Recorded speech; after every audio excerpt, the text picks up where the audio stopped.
भगवान श्री कृष्ण कहते हैं कि जिस प्रकार माचिस किसी चीज को जलाने से पहले स्वयं को जलाती है, उसी प्रकार गुस्सा आने पर यह दूसरों का नुकसान करने से पहले उसका नुकसान करती है, जिसके मन में वह पैदा होती है। श्री कृष्ण के इन्हीं विचारों के साथ आज की वीडियो शुरू करते हैं। एक बार नारद मुनि जी ने भगवान विष्णु जी से पूछा, हे भगवान, आपका इस समय सबसे प्रिय भगत कौन है? अब विष्णु तो भगवान है, सो झट से समझ गए अपने भगत नारद मुनि की बात और मुस्कुराकर बोले, मेरा सबसे प्रिय भगत उस गांव का एक मामूली किसान है। यह सुनकर नारद मुनि जी थोड़ा निराश हुए और फिर से एक प्रश्न किया, हे भगवान, आपका बड़ा भगत तो मैं हूँ, तो फिर सबसे प्रिय क्यों नहीं? भगवान विष्णु जी ने नारद मुनि जी से कहा, इसका जवाब तो तुम खुद ही दोगे। जाओ, एक दिन उसके घर रहो और फिर सारी बात मुझे बताना। नारद मुनि जी सुबह सवेरे उस किसान के घर पहुंच गए। देखा अभी अभी किसान जागा है और उसने अब से पहले अपने जानवरों को चारा वगैरह दिया, फिर मुंह हाथ धोए दैनिक कार्यों से निर्वत हुआ।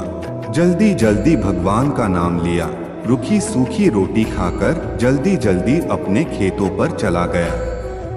सारा दिन खेतों में काम किया और शाम को वापस घर आया। जानवरों को अपनी अपनी जगह बांधा, उन्हें चारा पानी डाला, हाथ पांव धोए, कुल्ला किया, फिर थोड़ी देर भगवान का नाम लिया, फिर परिवार के संग बैठकर खाना खाया और कुछ बातें की और फिर सो गया।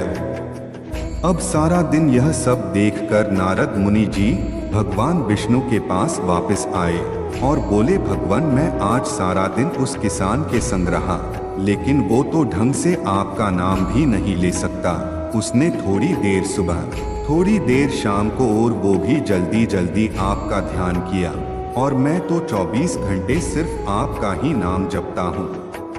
क्या अब भी आपका सबसे प्रिय भगत वो गरीब किसान ही है? भगवान विष्णु जी ने नारद की बात सुनकर कहा, अब इसका जवाब भी तुम मुझे खुद ही देना। और भगवान विष्णु जी ने एक कलश अमृत से भरा नारद मुनि को थमाया और बोले, इस कलश को लेकर तुम तीनों लोकों की परिक्रमा करके आओ, लेकिन ध्यान रहे अगर एक बूंद भी अमृत नीचे गिरा तो तुम्हारी सारी भक्ति और पुण्य नष्ट हो जाएंगे। नारद मुनि तीनों लोकों की परिक्रमा करके जब भगवान विष्णु के पास वापस आए तो खुश होकर बोले, भगवान, मैंने एक बूंद भी अमृत नीचे नहीं गिरने दिया। विष्णु भगवान ने पूछा, और इस दौरान तुमने मेरा नाम कितनी बार लिया, मेरा स्मरण कितनी बार किया?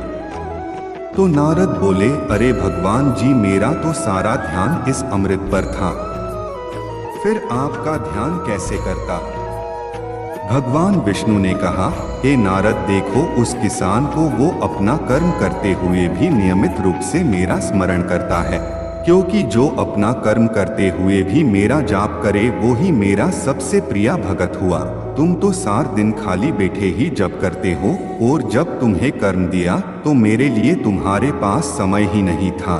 तो नारद मुनि सब समझ गए और भगवान के चरण पकड़कर बोले, हे भगवान, आपने मेरा अहंकार तोड़ दिया, आप धन्य हैं।